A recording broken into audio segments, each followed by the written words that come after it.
send the line.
This is Nate.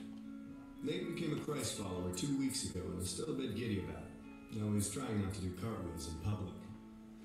Nate became a believer partly because of Kim. Yet oddly enough, Kim and Nate have never met. How is this possible? Well, let's take a look. Kim loved Jesus from an early age, and in college she had a huge impact on her friends. While most of her peers used their college years to, well, experiment, Kim didn't. She remained committed to her faith, and it showed. It especially showed to Lisa, her roommate, who confessed to Kim that she wanted whatever it was that made Kim so strong.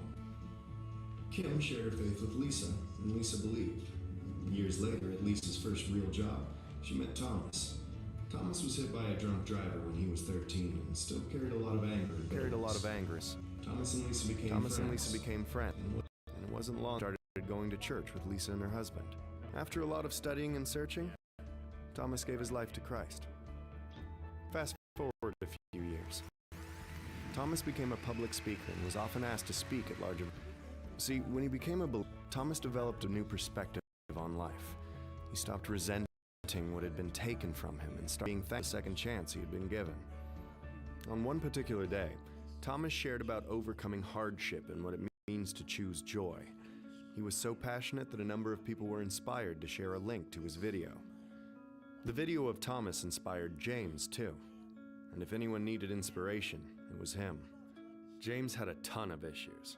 He spent most of his life as a passive husband, an absent father, and a horrible friend. Said no one disliked him more than he disliked himself.